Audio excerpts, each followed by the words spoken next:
Il fait particulièrement froid en Suisse en ce mois de décembre 2004. Des températures sous la barre du zéro, de fortes chutes de neige, une véritable ambiance de Noël. Les rues brillent de décorations et chacun prépare ses vacances dans le rush des cadeaux.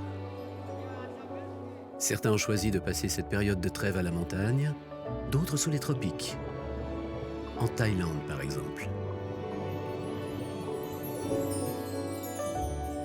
C'est le cas de la famille Faton, Marie-France et son mari Pierre-Alain, entrepreneurs au Locle, et leurs deux enfants, Tristan, 7 ans, et Yann, 5 ans.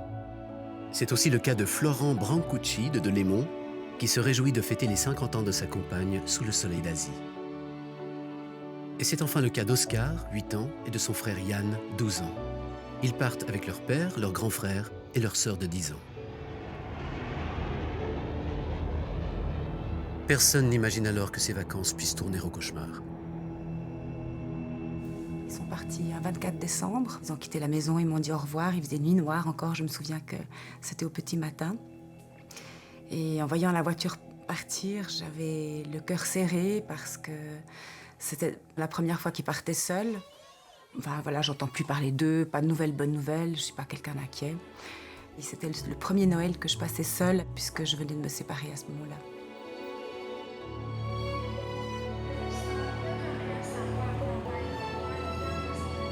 C'était les premières vacances avec notre papa.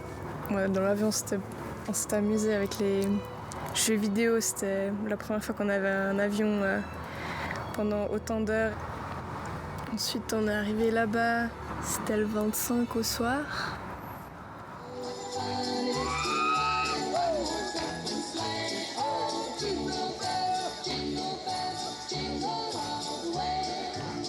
Il y avait une petite fête à l'hôtel, on n'avait pas fait très long. On avait un bungalow, il y avait mon petit frère et moi avec mon père, et puis les deux grands frères ensemble dans une autre chambre. Le lendemain matin, nous sommes le 26 décembre. Les plages de Thaïlande, baignées de soleil, ont un avant-goût de paradis. L'hiver suisse n'a jamais paru aussi loin. On avait décidé de prendre un massage le lendemain matin vers, je crois que c'était à 9h du matin. Mes frères, ils s'amusaient sur la plage pendant ce temps. Ce matin-là, on avait 2 clients prévus pour des massages. Moi, je devais masser le papa et ma collègue la petite. Tout d'un coup, mon père, il regarde et puis il y avait la mer. C'était comme quand on regarde dans une marmite qui bout. Là, mon père, il se dit, mais c'est pas normal.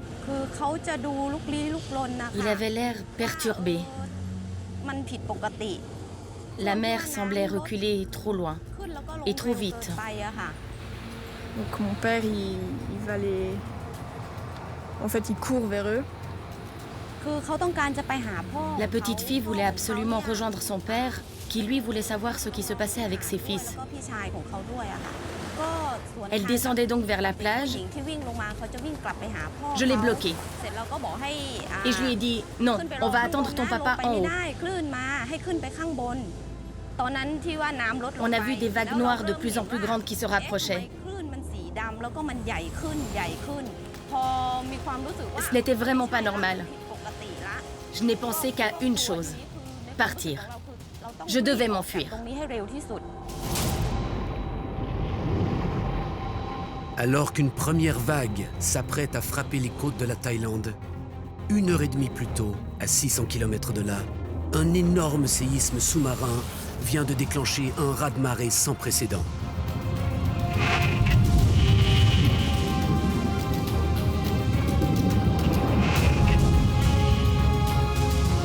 D'une magnitude de plus de 9,2, il a provoqué un tsunami qui vient de ravager l'Indonésie et qui fonce maintenant vers les côtes thaïlandaises à plus de 600 km/h.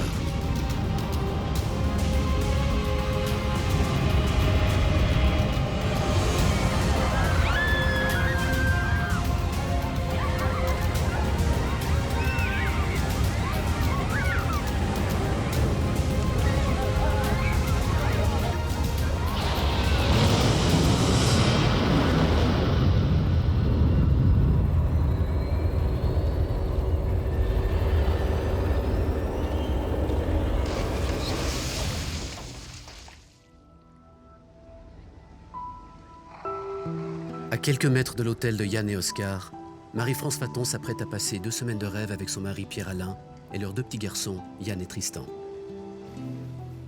On a entendu un très gros bruit, comme un avion gros porteur qui nous passait dessus.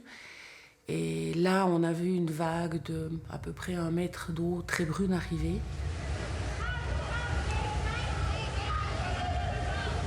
Et Pierre-Alain a dit aux enfants de s'en aller très vite. Moi, j'ai récupéré quelques affaires, la banane où on avait les natels, les cartes d'identité. Je les ai suivis. Eux, à un moment donné, ont bifurqué à droite. Moi, j'ai été empêchée par, je ne sais plus ce que c'était, il y a quelque chose qui m'a empêchée de passer. J'ai continué tout droit en leur criant « Je vous rejoins ».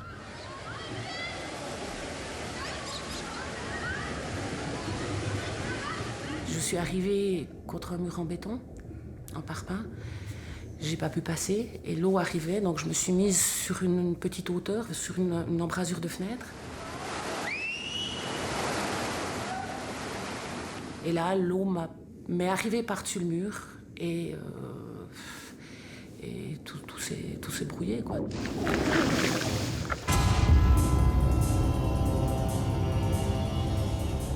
Le raz-de-marée qui s'avance vers les côtes thaïlandaises a déjà frappé l'Indonésie, la Malaisie, des dizaines d'îles dans la mer d'Andaman et le golfe du Bengale.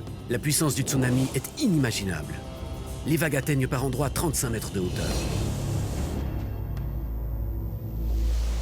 Partout, l'histoire se répète. Des plages idylliques, des bungalows accueillants, et au bout du chemin, le cauchemar. Dans leur bungalow de Patong, Florent et sa compagne se reposent de leur long voyage de Delémont à Phuket. Ils s'apprêtent à plonger dans un sommeil réparateur quand la vague frappe brutalement le bungalow. Le bâtiment bouge, je me lève en sursaut, et là je vois de l'eau, des masses d'eau qui tourbillonnent et qui s'accumulent contre ce bungalow.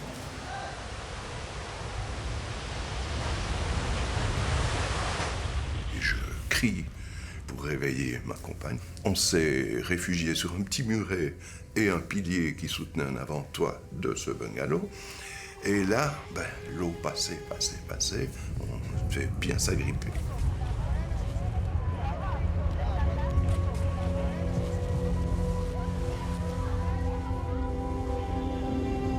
L'erreur serait de croire qu'il s'agit d'une vague, car la chose n'en a que la forme.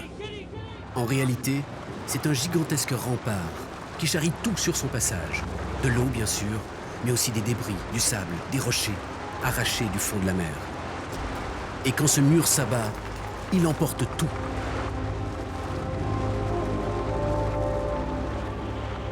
C'est le sauve-qui-peut général. Certains s'agrippent à des branches, d'autres trouvent refuge sur les toits. Ceux qui peuvent fuient sur les collines alentours. Mais le pire est encore à venir. En fait, quand on montait, on a vu qu'il y avait une deuxième vague qui arrivait.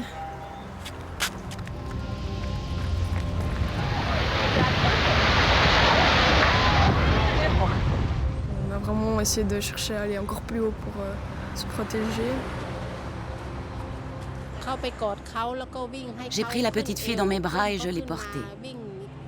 Je lui ai dit que je l'emmenais dans les collines.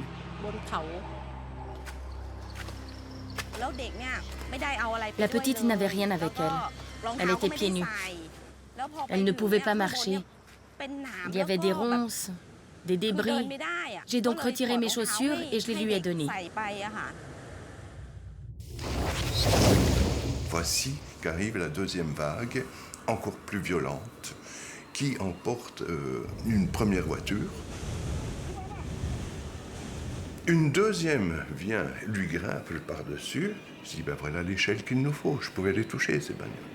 J'ai vu que si l'on pouvait passer d'un toit à l'autre, on pourrait rejoindre un réservoir d'eau, un château d'eau. On passe de toit en toit, c'est dangereux, mais on y arrive. On saute contre ce pilier. Et là, nous avons eu le temps de réfléchir. Et puis, la peur s'est installée. Je pensais ne pas survivre à ça. Et quand j'ai sorti la tête, comme toute personne qui est en train de se noyer, On prend une grande inspiration, je me suis accrochée à ce que je pouvais, l'eau s'en est allée et en fait il n'y avait plus rien du tout. L'hôtel était complètement rasé, les bungalows n'existaient plus et on ne voyait pas l'océan avant et après la vague, l'océan, on le voyait très bien.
Après, il y a quelqu'un qui est venu vers moi en me disant il faut vous en aller, en anglais, vraiment, il faut vous en aller, c'est dangereux, c'est dangereux. Je voulais aller chercher les enfants, on ne m'a pas laissé.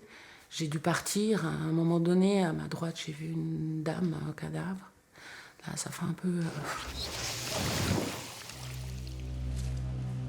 4 heures après, on avait trop chaud et trop soif. On prend le risque de descendre, on se plonge dans une eau grisâtre, encombrée d'objets de toutes sortes, coupants, déchirants.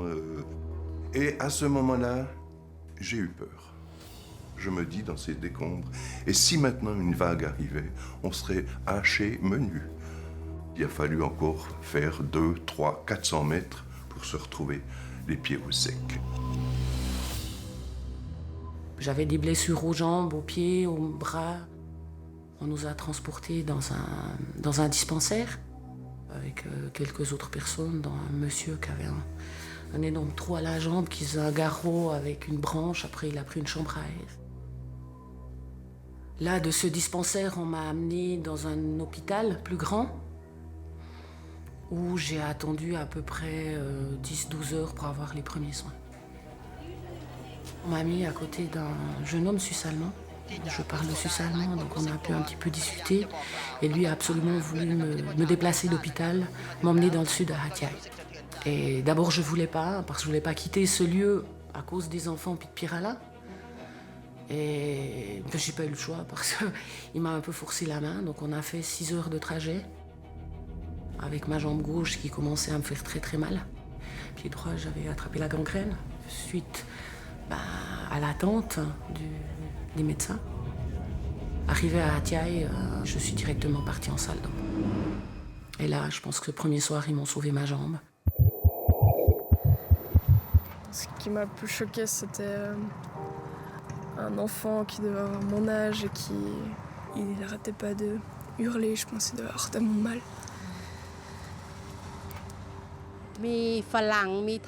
J'ai vu plein d'Occidentaux et des Thaïs. Beaucoup étaient blessés et perdaient du sang. Certains étaient en sous-vêtements, d'autres en maillot de bain. On a cru retrouver son père. Malheureusement, on s'est trompé. Elle ne voulait plus me lâcher. Elle me serrait de plus en plus fort.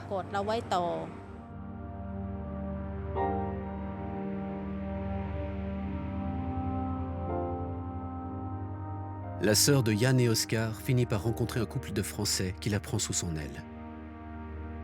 Elle n'a plus aucune nouvelle de sa famille. Comme des dizaines de rescapés, elle espère encore retrouver les siens.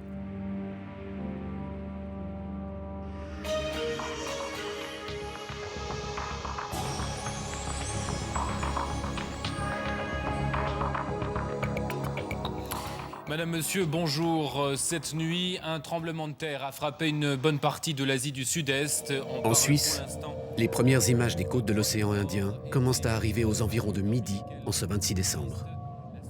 Personne ne soupçonne encore l'ampleur du cataclysme. Personne n'imagine la dimension du traumatisme qui va s'abattre sur le pays. Personne, et certainement pas Laurence, qui imagine toujours ses 4 enfants profitant de leurs vacances.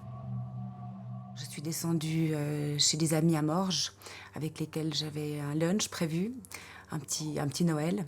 Et pendant qu'on était en train de boire l'apéritif, donc juste avant de passer à table, vers 12h30, 13h, j'ai reçu un premier SMS de ma fille, à travers un numéro que je ne connaissais pas, qui me disait qu'elle avait perdu tout contact avec les autres, mais elle ne me disait pas vraiment ce qui se passait, qu'elle est seule avec des gens qu'elle ne connaît pas, mais que tout va bien.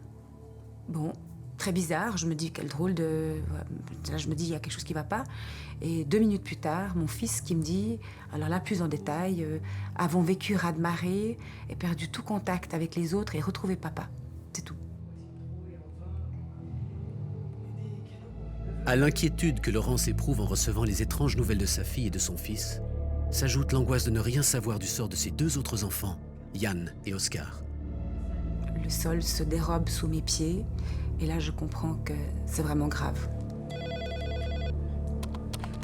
Nous essayons d'appeler, de communiquer, de rechercher sur Internet, mais ce sont des essais vains parce que tout est coupé. Là-bas, c'est le chaos. Enfin, on ne se rend pas vraiment compte, mais on passe quand même une nuit blanche à essayer, à brasser de l'air. Mais de toute façon, que faire d'autre? À ce moment-là, j'avais de l'espoir. Je me dis, c'est pas parce qu'ils sont inatteignables que... Voilà. Surtout que j'avais pas vu d'image. Donc je pouvais pas me rendre compte de l'ampleur de la catastrophe. De son côté, la famille de Marie-France apprend qu'elle est vivante. Son frère Didier embarque dans le premier avion, direction la Thaïlande. Un jour plus tard, il retrouve Marie-France à bout de force.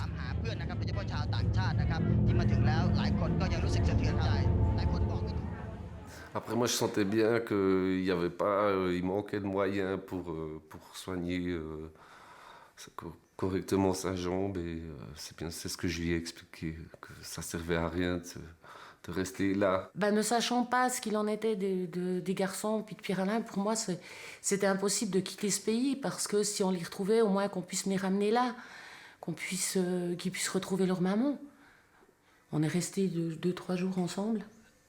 Et quand ils ont commencé à parler de greffe de peau, Didier m'a dit « mais il faut que tu rentres maintenant, c'est le moment, moi je vais aller sur le terrain ». On met toutes nos forces dans la recherche des disparus, et puis toi, t'en auras rien de plus si en plus il te manque une jambe, on doit te couper ta jambe parce que tu manques de soins. C'est pour ça que j'ai insisté pour qu'elle reparte. Sous la pression bienveillante de son frère, Marie-France finit par céder. Elle accepte d'être rapatriée.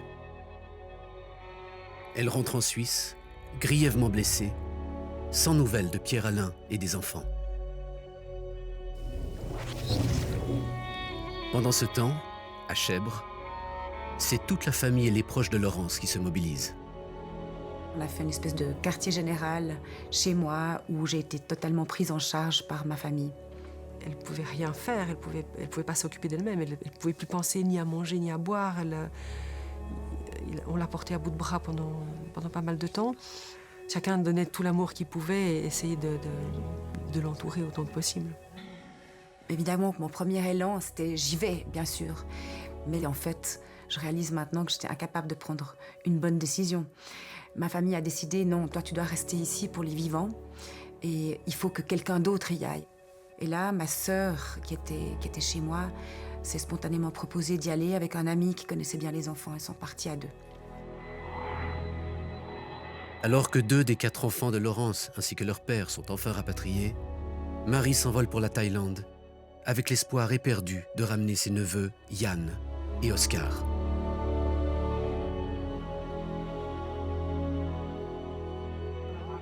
Des quatre coins du monde, des milliers de parents, de proches et d'amis rejoignent dans l'urgence les pays dévastés par le tsunami le long des côtes de l'océan Indien.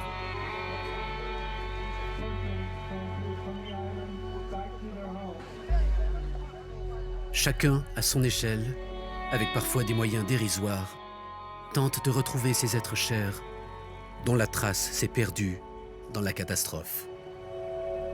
Je crois qu'on ne peut pas imaginer l'horreur de cette situation. Je crois qu'on ne peut pas imaginer la violence de ce cataclysme. Je crois que tant qu'on n'a pas vécu des choses comme ça, c'est vrai qu'on est à 100 lieues d'imaginer ce que c'est.